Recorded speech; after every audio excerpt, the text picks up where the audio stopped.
Hustling is a mentality. It's a code of conduct. The hustler's mentality is, how can this challenge be my opportunity? And what can I learn? The hustler thinks differently. All roads lead back to the mentality. If you're going to win the fight for your future, you're going to have to prepare your mindset for the workload. You can't be afraid to change. You got to beat on your craft every day. I don't have permission to stop. All roads lead back to your mindset, your mentality. The way that you see this thing is going to determine your future. A hustler is committed and consistent. So this is not a Monday through Friday thing. It's a Monday through Monday thing. Every single day, I'm beating on my craft. Every single day, I'm looking to become more than I was yesterday. I am not in competition with anybody. The hustler says the only person I am competing with is who I used to be yesterday. The hustler says, I don't have a second to waste. The hustler does not waste time. Put the hours in. No days off mentality. A lot of people want to lose weight. A lot of people want to see transformation. A lot of people want to see something different. Like, if I don't put the work in, I'm not going to have muscles. And so the hustler knows how to prioritize their time. The hustler knows how to lock in. You got to lock in. Whatever it is that you're setting out to do, it's going to require a different version of yourself. If you're going to manifest in your hands what you see in your head, then you're going to have the courage, the confidence, the self-belief, and the self-determination to go out every single day and make it happen. Every single day, somebody's doing something you're not willing to do to secure the future. And so when you go into the day with that mindset, that list will shrink. The list of people that are outworking you, it'll shrink. So you got to dedicate to creative time. You need an army to fulfill destiny. So you got to be connected. You got to grow your network. And all that you do, and your failures and your successes, learn from them. Note takers are the money makers. Hustlers take notes. It's difficult to manifest what is not written down. Put me in a room with 100 people. I'm gonna take more notes than them. I'm gonna listen better. I'm gonna have more fun. I'm gonna learn more. I'm gonna talk less. And so the movement that we see across the earth, from the high achievers, the successful entrepreneurs, those who are launching businesses and organizations, it all starts with their mindset, their mentality. The psychology of a champion is just different. Hustlers are just wired differently. And so the hustler knows how to prioritize their time. The hustler knows how to lock in. You gotta lock in. You have to put the hours in.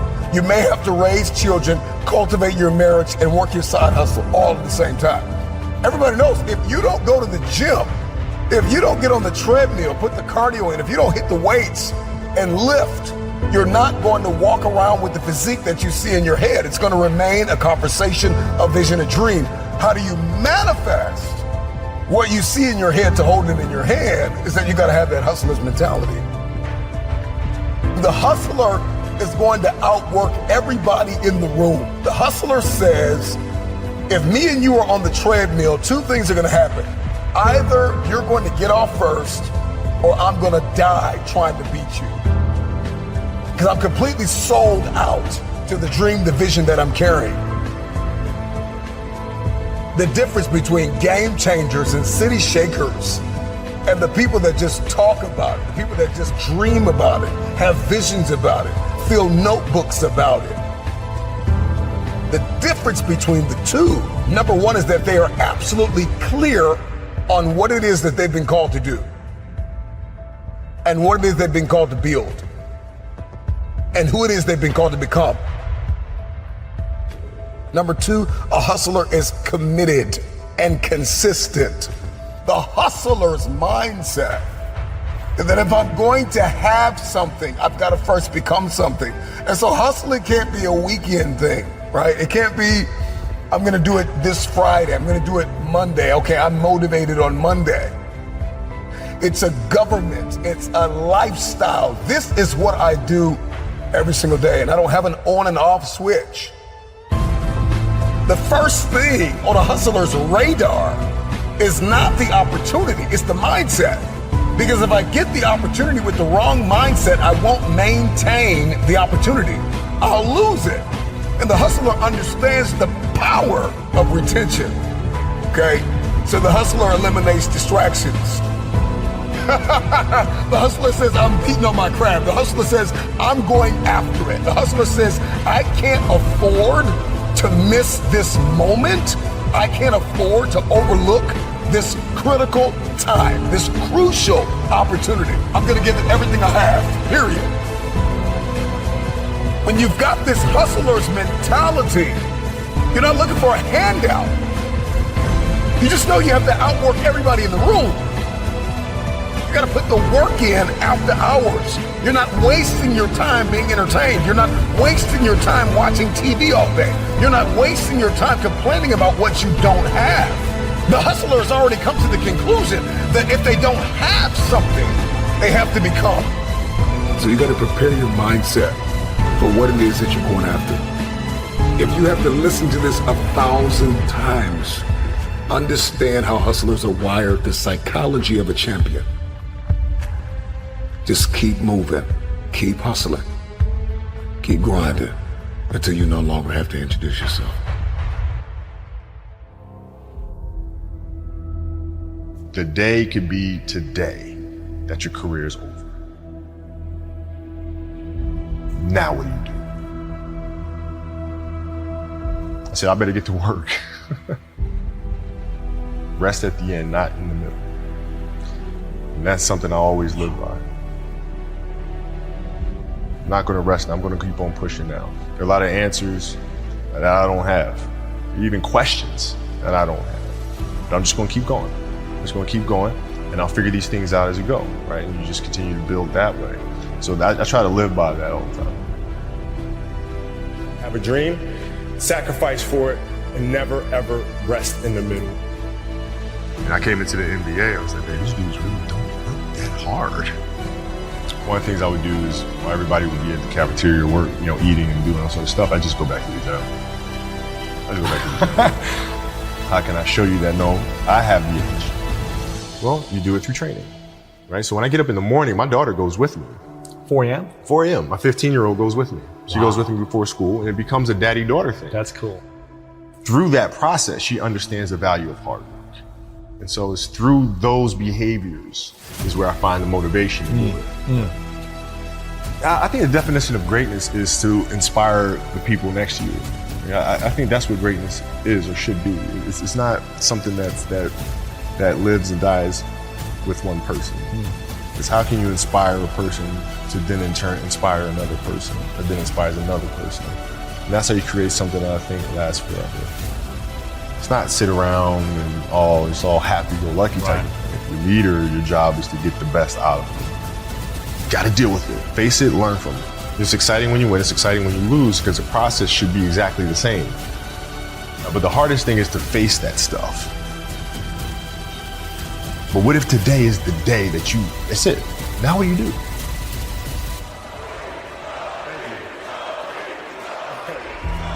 What can I say? Mamba out.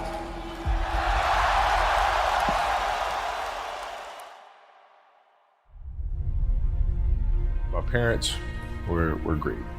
Growing up, they instilled in me the importance of imagination, of curiosity, and understanding that, okay, if you want to accomplish something, I'm not just going to sit here and say, yes, you can do whatever you want. Yes, you can, but you have to also put in the work to get there, right? So they taught me that at a really early age, man. And when you grow up as a kid thinking that the world is your oyster, all things are possible if you put in the work to do it, you grow up having that fundamental belief. Who was more influential for you, your father or mother? both were influential at different points. Yeah. Right. My mom was there on a daily basis. My father was really influential at a really critical time where I had a summer where I played basketball when I was like 10 or 11 years old. And here I come playing and I don't score 1 point the entire summer. Not one. You didn't score once. Not one. Were you in the game? I was in the game How'd you not score? because I was terrible.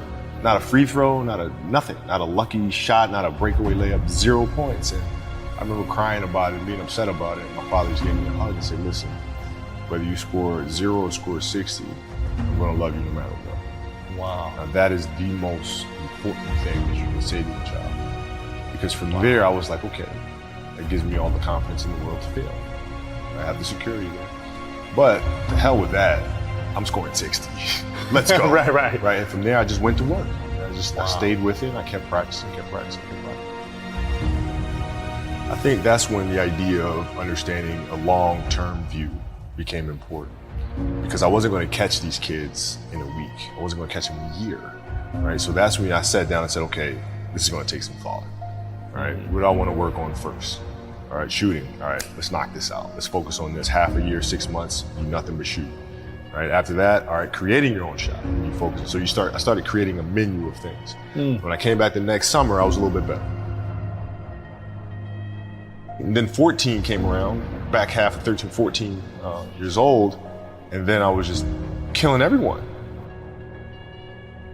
And it happened in 2 years, and I wasn't expecting it to happen in 2 years, but it did, because what I had to do was work on the basics and the fundamentals.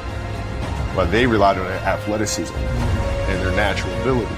And because I stick to the fundamentals, it just caught up to me. And then my body, my knees stopped hurting, I grew into my frame. And then your athleticism, once you have the fundamentals, the hard work, the mindset, and you tack on the athleticism, it's game over. Then it was game over. Wow.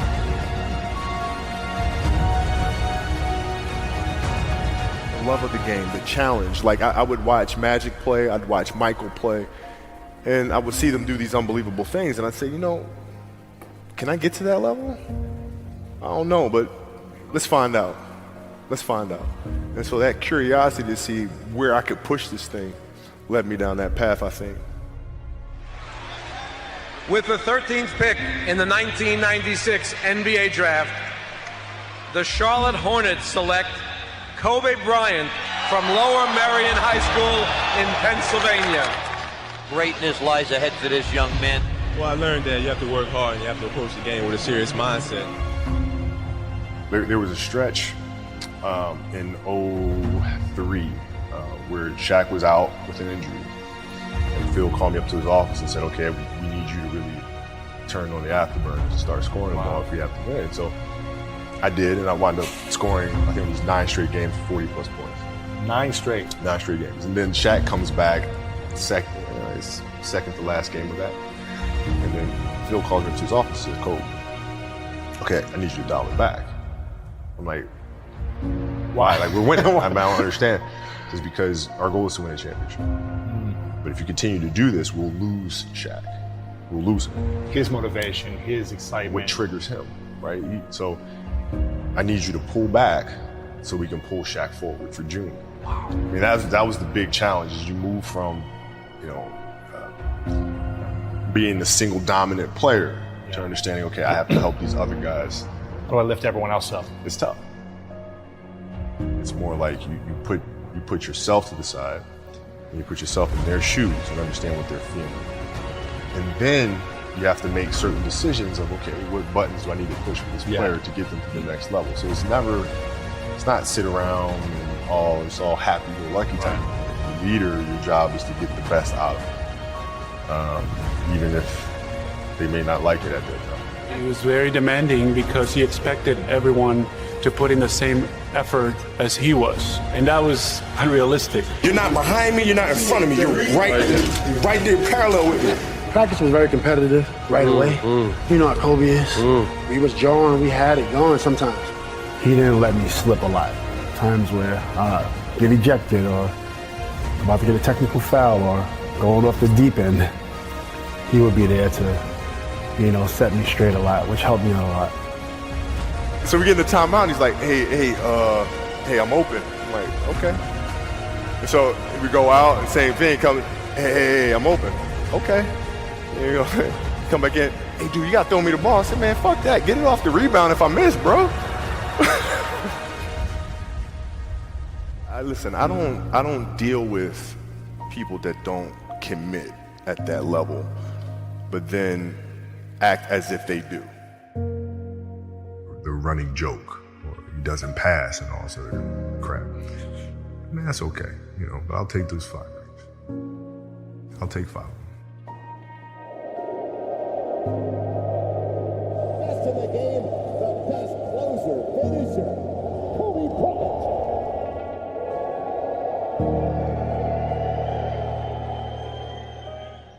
And I believe collectively as a group, we're going to kick the competition's butt because we understand how important it is to think, execute, and dominate.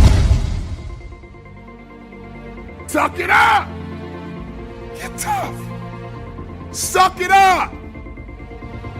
Get tough. People want to have success. People want to make a lot of money, but they want it to be easy without any challenges.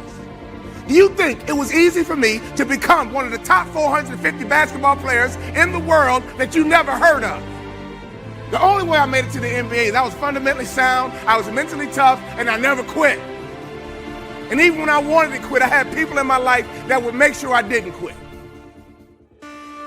I hired and set out the top 10 motivational speakers, watched all their videos, and I watched them one by one because I understand that if I pay attention to what the best are doing,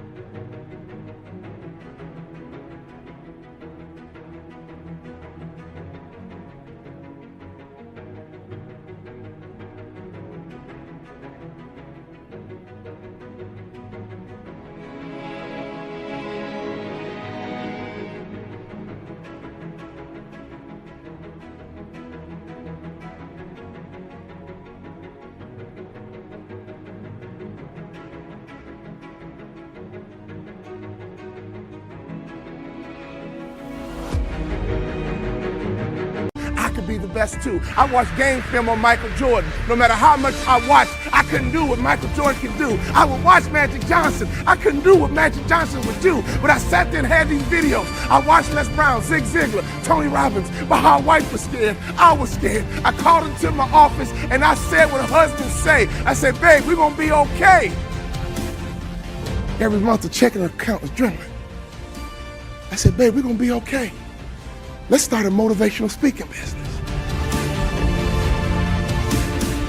I go to Jerry Sloan and I say, Jerry, I'm trying to make your team, but since we don't scrimmage, I feel like I can't show you what I can do.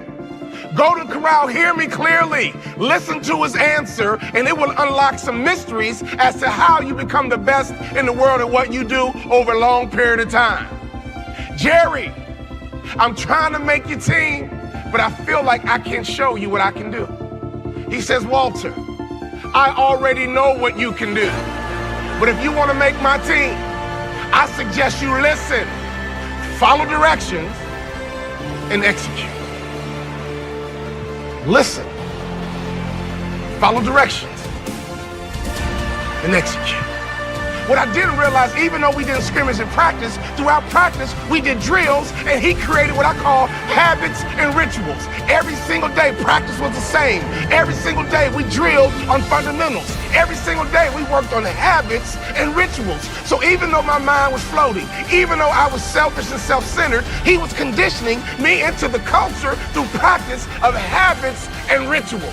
The reason why I tripled my NBA income in 3 years is because of habits and rituals. Next year, if your name didn't get called to come across the stage, I'm here to tell you they will call your name next year if you go back home and execute habits and rituals. I wanted to scrimmage for me, but Jerry Sloan was getting me ready to play for the Utah Jazz. So every day it was about habits and rituals. Having hot food is about habits and rituals. Great customer service is about habits and rituals. Being the best in the world at what you do, being a pro, is all about habits and rituals.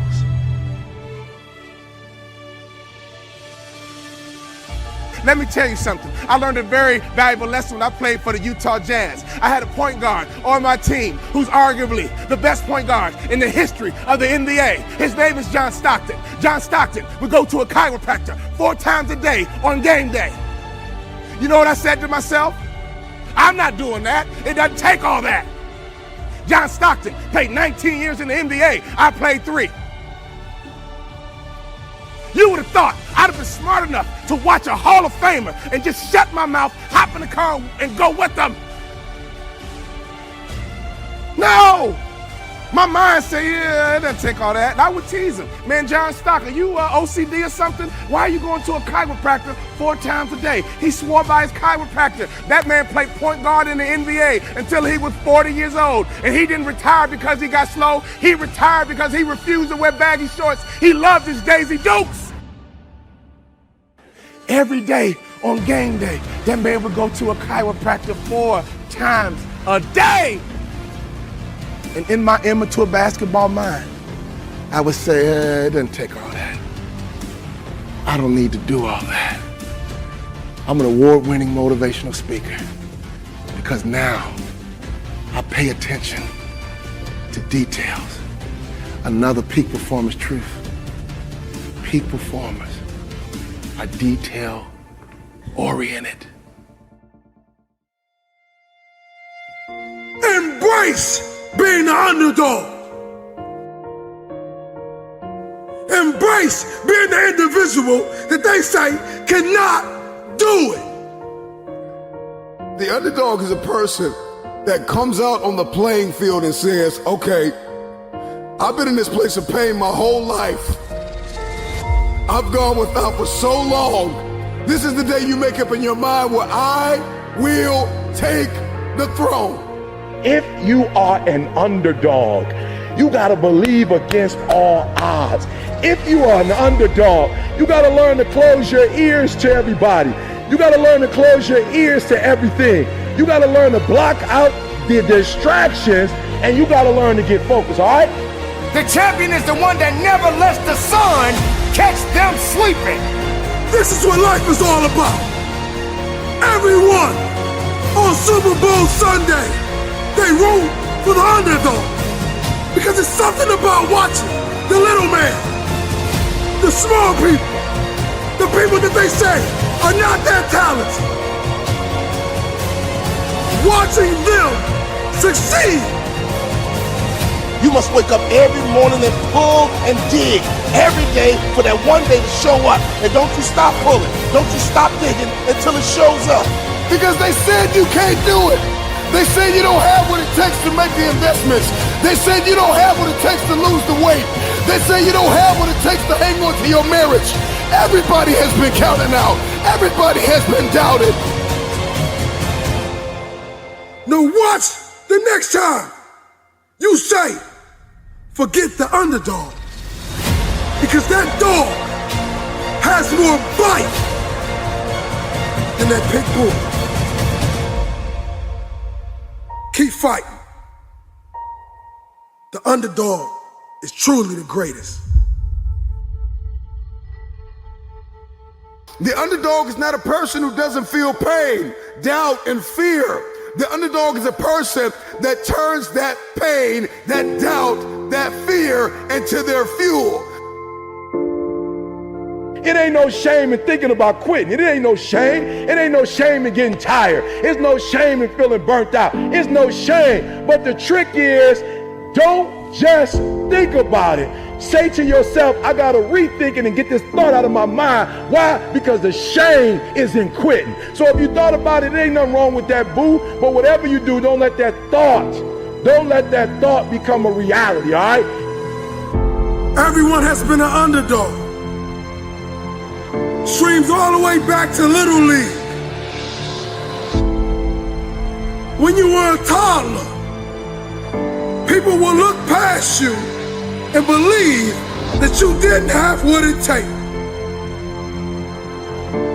What do you want to do to prove them wrong? How are you going to go about that? See, it's beauty in the underdog. Because nobody sees you coming. You see, there's a difference between a dreamer and a chaser. Dreamers keep dreaming. Chasers get to work becoming. So are you a dreamer or a chaser? Be ready to fight. Be ready to fight for your life. Be ready to give it everything you got. Make sure what you are up against understands that you are there to do business. You are there to work hard. You are there to outwork what's against you. 9 times out of 10, the underdog always comes out with the win because the underdog was more hungry. The wolf that is on the hill is never as hungry as the wolf that is climbing the hill. The underdog is still trying to prove himself. The underdog is still trying to tell the world, I can do this. Whatever that dream is, whatever you have, that goal, that improbable feat, once you get it set, once you smell that, once you get a feel for it, a taste of it, and the underdog is an individual who refuses to live in the dark.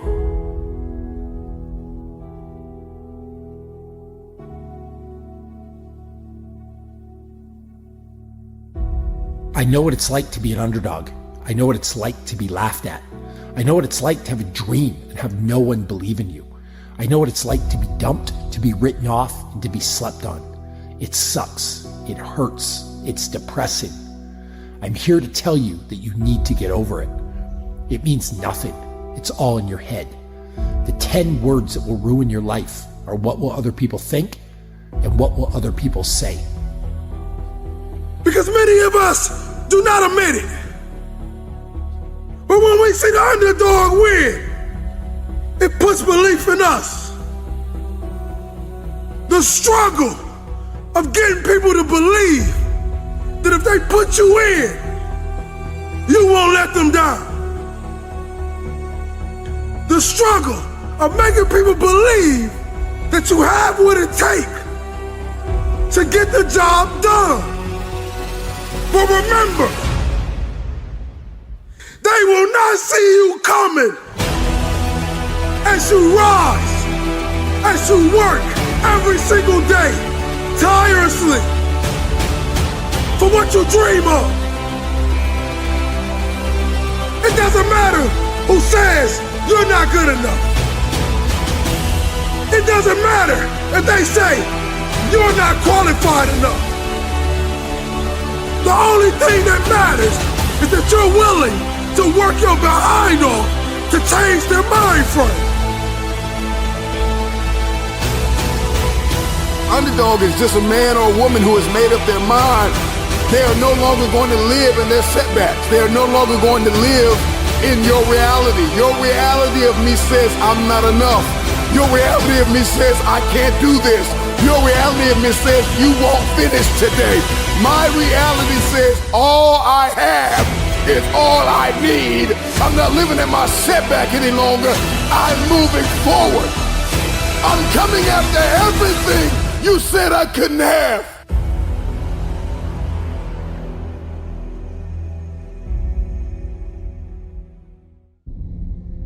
Mindset. So crucial in molding you for success. If you want it bad enough, then you're going to sit there and build it. The path to greatness leads through having a powerful mindset. I developed a mindset in some of the darkest, loneliest nights, in some of the darkest, loneliest roads. In order to gain a positive outlook on life, you have to endure pain. You have to go through hardship.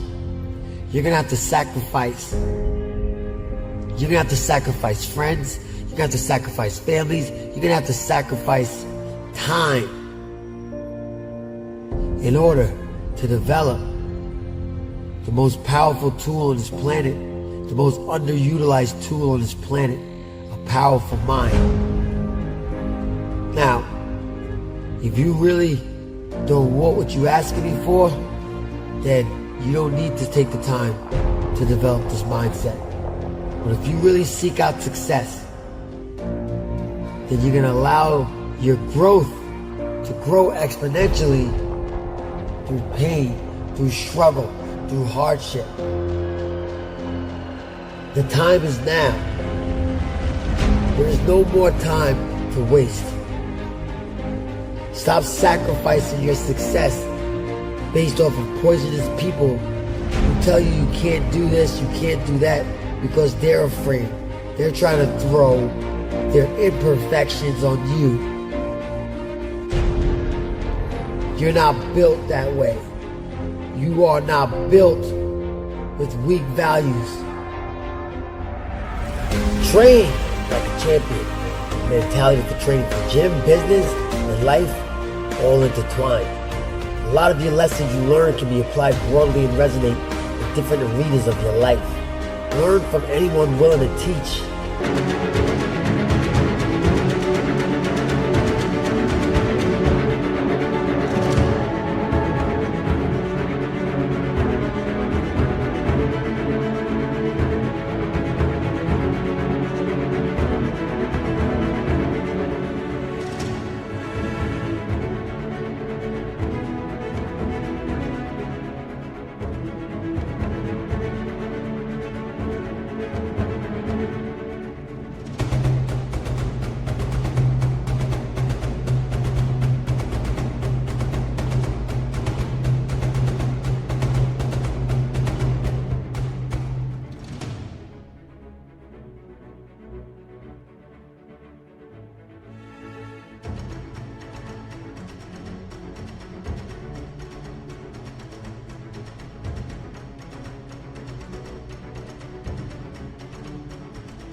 Success leaves clues.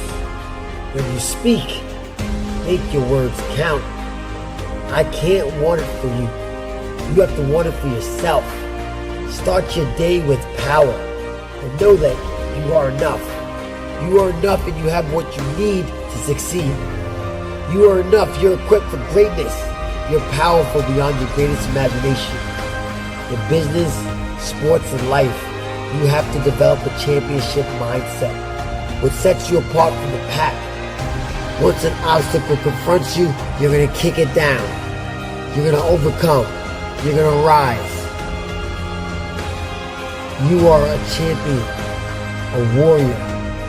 You must build a mindset for success that can endure pain and struggle, because it will come. Your mindset will make or break you. Mindset matters. Anybody that tells you differently don't have what it takes to be great. You can develop it. You can mold it. I want you to push. Whether you're an All-American athlete, All-State, All-World, or All-Nothing athlete. Whether you're the CEO, the CFO, or the janitor, or even jobless. Don't allow anybody to confront you with their fears. No, not today, not tomorrow, not ever. I am unstoppable. I have the mindset to succeed on the field, in the business world, in every arena of life. It's time to value your health, your passions, not your mother's, not your father's, your passions. There is nothing that can stop me. Not you, not her, not anybody. Because I am amazing. I am great. I am phenomenal. So are you. So are you.